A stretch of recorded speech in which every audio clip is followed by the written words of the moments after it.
The night 214 people walked out of a building that should have been their grave, I was sitting in a parking garage across the street, laptop open, watching my monitoring system do exactly what I had spent 11 years building it to do.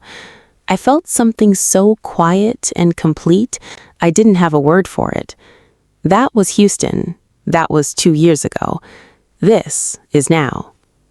My phone buzzed in the middle of a $40 million term sheet negotiation.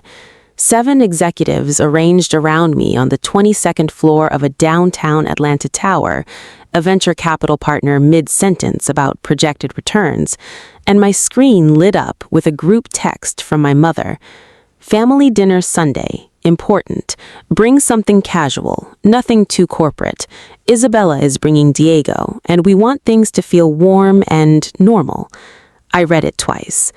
I knew what normal meant. It had always meant the same thing in the Russo household. Arrive quietly, leave early.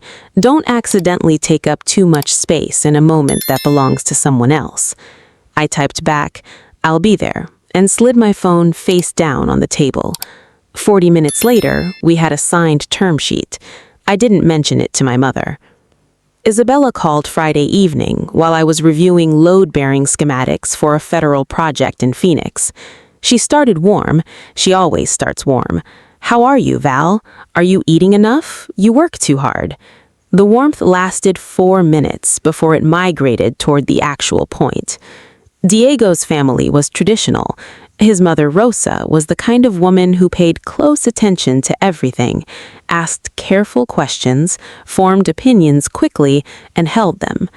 Isabella had told them about our family, about Dad's contracting work, Mom's community involvement, and about me. "What did you tell them about me?" I asked. I kept my voice even, still looking at the schematics. "Just that you do consulting, infrastructure stuff, that you've always been the technical one." A pause. "Val, I need you not to make this weird." "Go ahead." "If Rosa asks about your work at dinner, can you keep it vague? Diego and I are announcing the engagement, and I don't want the conversation going sideways into your projects and timelines." Another pause. Softer, engineered for guilt. "I just want one night to be about us. You understand, right?" I set down my pen. On my desk sat a signed term sheet for $40 million. Beside it, an email from the American Institute of Architects requesting my attendance at their National Innovation Award ceremony in Chicago, with the name of the keynote speaker who had personally requested to present my award. I hadn't looked up that name yet. "I understand," I said. She hung up. I went back to the schematics. Sunday arrived the way family dinners always do. Too much food, not enough honesty. Mom had cooked for an army. Dad was in his good shirt, which meant he'd been coached. He held on a beat longer than usual when he hugged me, said, "You look thin, Valentina." His version of, "I missed you." Isabella arrived 20 minutes after me, which was strategic. She understood entrances. She came through the door in a cream dress with Diego beside her, tall and quietly confident, the kind of man who fills a room without demanding it. His mother, Rosa, followed 3 steps behind. I noticed Rosa immediately, not because she was imposing, though she was, not because she was elegant, though she was that too, silver-haired and upright, the bearing of someone who had spent decades being the most prepared person in every room. I noticed her because the moment she stepped through the door, her eyes moved to me. Not to Isabella, not to the engagement ring already catching my mother's attention across the room, to me. She held my gaze for exactly 2 seconds. Then she smiled pleasantly and let my mother take her coat. I filed it away. Dinner moved the way these dinners always move. Dad told his Buckhead renovation story. Mom kept everyone's wine glass full. Isabella orchestrated the room with effortless skill, steering every conversation back toward the engagement, the venue, the color palette, the guest list. Diego was different. He asked me questions with genuine interest, which was disorienting. Most of Isabella's previous boyfriends had treated me like furniture placed slightly in the way. Diego asked about Phoenix. He asked how long I'd been working in infrastructure. He actually listened to the answers. Isabella redirected him twice, gently, expertly. The third time Diego turned toward me, Rosa spoke first. Valentina. Her voice was precise and warm at once, a firm handshake in vocal form. What kind of consulting do you do exactly? Diego mentioned infrastructure. I'm curious what that means in practice. The tables shifted. I felt Isabella's attention sharpen beside me. Before I could answer, Isabella laughed, that beautiful, practiced laugh. Oh, Rosa, Valentina does the most technical stuff. Honestly, it's hard to explain over dinner. Very numbers heavy. She lifted her wine glass toward Diego. Speaking of the venue, did you want to show Mom the photos from the Piedmont space? Rosa did not move toward the photos. She looked at me with an expression I couldn't fully read. Not pity, not dismissal. Something more like patience. The specific patience of someone waiting for the right moment and in absolutely no hurry to rush it. Numbers heavy, Rosa repeated, pleasantly. She smiled and turned toward the venue photos. I picked up my fork. I ate my mother's food. I said the right things at the right moments and drove home at 9:15 with the particular weariness that only your own family can produce. Not anger. I'd moved past anger years ago. Something quieter and more structural. The recognition of a load-bearing wall that had always been slightly crooked that nobody in the house had ever wanted to acknowledge, because acknowledging it meant admitting the whole thing needed to be rebuilt. I got home. I opened my laptop. I looked up Rosa Elena Montoya's professional profile for the first time. I read it once. Then I sat back in my chair and didn't move for a very long time. The profile was not long. It didn't need to be. Rosa Elena Montoya, former chairwoman of the National Council of Structural Engineers, 41 years in the field, recipient of the Presidential Medal for Infrastructure Safety, author of the Montoya Framework, the federal code revision that had fundamentally changed how American cities evaluated building risk in the decade before my own work built upon it.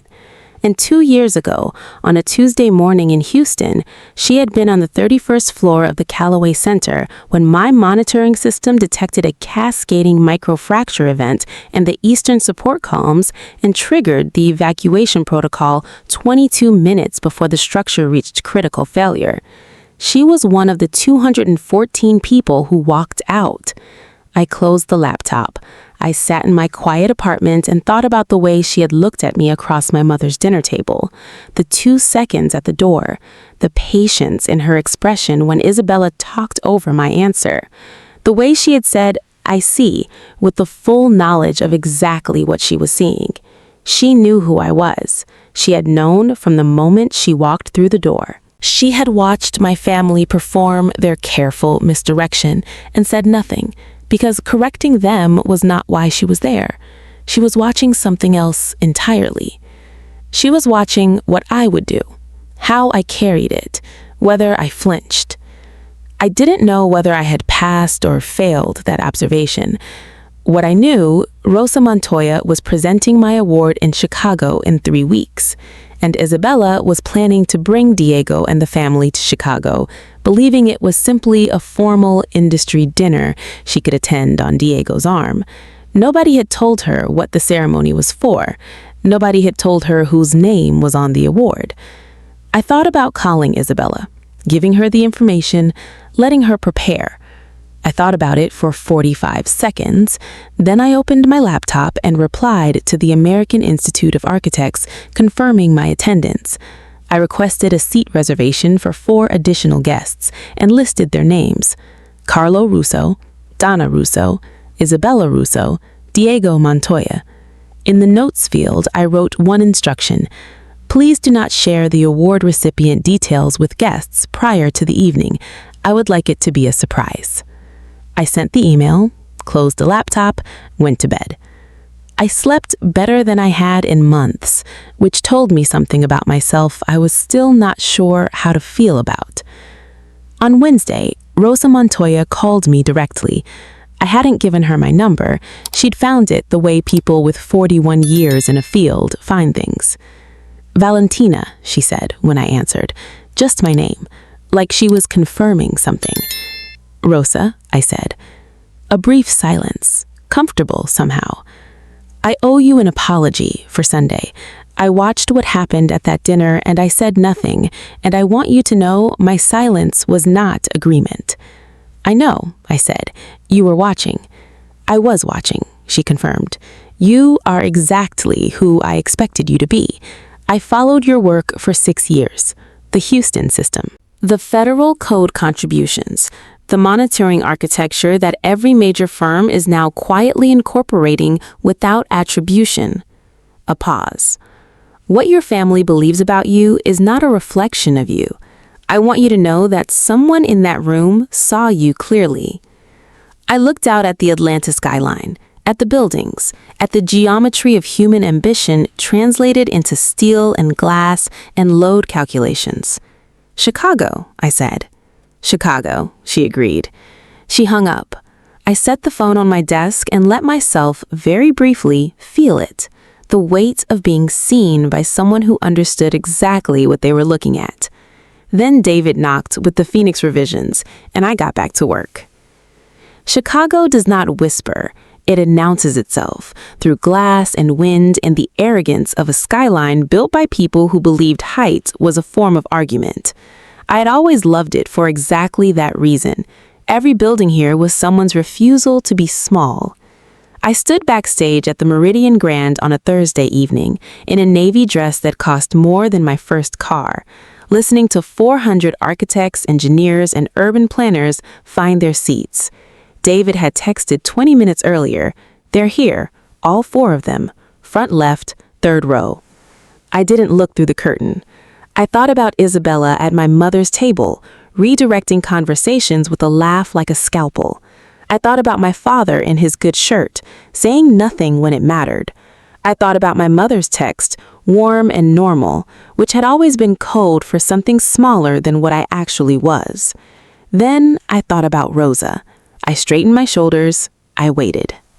She took the stage the way legends do, without performance. The room settled immediately. The specific quiet of 400 people recognizing someone's work had outlasted trends. Rosa spoke for 12 minutes about structural integrity, not as metaphor, literally, about what it means to design systems that hold under pressure nobody anticipated, about the Houston Callaway Center, the Tuesday morning 2 years ago, the fracture event in the eastern columns, the 22 minutes that changed everything. She described the monitoring system.